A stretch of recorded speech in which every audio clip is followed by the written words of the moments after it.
Jamiatul Muflihat and Falah Group of Schools towards success in Dunya and Akhirah. Admissions open.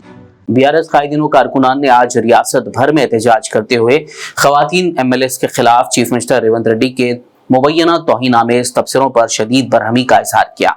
एहतजाजियों ने CM Revanth Reddy के अलामती पुतले नजर आतिश करते हुए मुआफी का मुतालबा किया।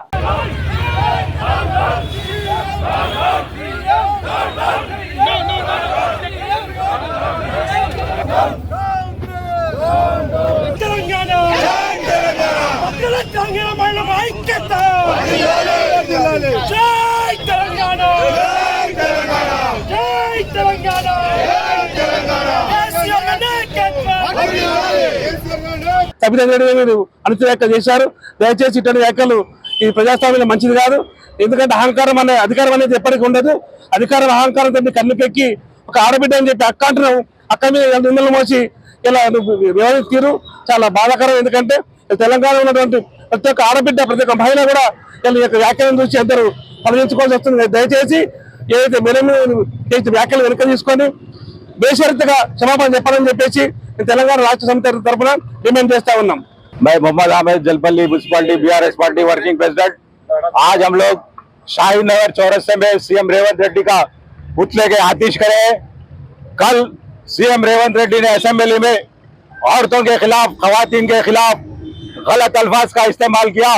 उन्होंने कहा कि औरतों पे भरोसा करे तो जिंदगी बस स्टैंड हो जाती, लोग रोड पे आ जाते बोल के बोल रही। ये सीएम रेवंत रेड्डी जो तेलंगाना में खवातीन के वोटों से जीतकर सीट पर बैठे, आज उनकी बेइज्जती कर रहे। इनको चाहिए था अगर इनके पास अखलाक होते तो उसी असेंबली में अपने अल्फाज को वापस लेकर माफी मांगते। लेकिन ये ताकत के नशे में, हुकूमत के नशे में इतने मगरूर हो गए हैं कि इनको कोई नजर नहीं आ रहा है। స్వయంగా సీఎం రేవంత్ రెడ్డి గారు అచ్చొచ్చిన ఆంబోతు లెక్క ఈ తెలంగాణ యొక్క లాంగ్వేజ్ని అవమానపరిచే విధంగా ఏదైతే బీఆర్ఎస్ శాసనసభ్యులు మహిళలు ఉన్నారో వాళ్ళ పట్ల అసభ్యంగా ప్రవర్తించు, కళ్ళు ఎర్రగా చేసి వాళ్ళ మీద గురుకాయని చూస్తూ మహిళలను అవమానపరిచే విధంగా సీఎం కావచ్చు, ఉప ముఖ్యమంత్రి బట్టి విక్రమార్క కావచ్చు చేసినటువంటి వ్యాఖ్యలకు ఈరోజు కాంగ్రెస్ పార్టీ మహిళా ఎమ్మెల్యేలు కూడా బాధపడుతున్న పరిస్థితి ఉంది। కాబట్టి సీఎం గారు ఏదైతే 6 హామీలు ఇచ్చారో అవి అమలు చేయకుండా, 2 లక్షల ఉద్యోగాలు ఇవ్వకుండా, ఏదైతే ఈరోజు ఇచ్చినటువంటి హామీలను పక్కదారి పట్టడం కోసము అసెంబ్లీలో అప్పొచ్చిన ఆంబోతులాగా అరిసి ఈరోజు బీఆర్ఎస్ ఎమ్మెల్యేలను భయభ్రాంతులకు గురి చేయాలని చెప్పేసి రేవంత్ రెడ్డి ప్రయత్నం చేస్తూ ఉన్నాడు। ఈ విషయాన్ని తీవ్రంగా ఖండిస్తా ఉన్నాం। రాష్ట్ర అసెంబ్లీ సాక్షిగా రాష్ట్ర ముఖ్యమంత్రి వర్యులు శాసన సభ్యురాళ్ల పట్ల సోదరి మాజీ మంత్రి రెడ్డి గారు, శాసన సభ్యురాలు సునీతా లక్ష్మారెడ్డి గారు, అదే మరొక శాసన సభ్యురాలు లక్ష్మి గారు, శాసనసభ్యులు గారి పట్ల ఏ మొహం పెట్టుకొని మీరు వచ్చిల్లో అదేవిధంగా ఈ పార్టీ కూడా కాంగ్రెస్ పార్టీ లెక్క జూబ్లీ బస్ స్టాండ్లో ఉండాల్సిన పరిస్థితి వస్తుందని చెప్పి మహిళా శాసనసభ్యులను పట్టుకొని అనుచిత వ్యాఖ్యలు చేయడం అన్నది రాష్ట్ర చరిత్రలోనే ఈరోజు ఒక చీకటి రోజుగా అభివర్ణించడం జరుగుతున్నది। ఎందుకంటే కేసీఆర్ గారు మహిళలను దేవతలుగా, మాతృమూర్తులుగా కొనియాడి వర్ణించి వారికి అనేక రకాలైనటువంటి సంక్షేమ కార్యక్రమాలు చేసి ఈరోజు అసెంబ్లీ సాక్షిగానే మీరు మహిళల పట్ల ఈ విధంగా అవలంబించిన తీరుతెన్నులు చూస్తే రాష్ట్ర మహిళలకు మీరు ఏ విధమైనటువంటి గౌరవం ఇస్తున్నారన్నది ఈ సందర్భంగా అర్థమవుతున్నది। నిజంగా కూడా చాలా బాధాకరం। ఈ అంశాన్ని పార్టీలకు అతీతంగా అన్ని పార్టీల మహిళా నాయకురాళ్ళు, అదేవిధంగా అన్ని పార్టీల మహిళలు కూడా ఈ యొక్క అంశంలో కలిసి రావాలని కూడా ఈ సందర్భంగా కోరడం జరుగుతున్నది। రాజకీయాలు ఉంటాయి కావచ్చు, అనుకుంటారు కావచ్చు, కానీ ఇంత హీనంగా, ఇంత నీచంగా మాట్లాడమన్నది చాలా హేయనీయం। ఖచ్చితంగా ముఖ్యమంత్రి రాష్ట్ర మహిళలకు, మహిళా శాసనసభ్యురాలకు క్షమాపణ చెప్పే వరకు ఈ పోరాటం కొనసాగిస్తామని కూడా ఈ సందర్భంగా చెప్పడం జరుగుతున్నది।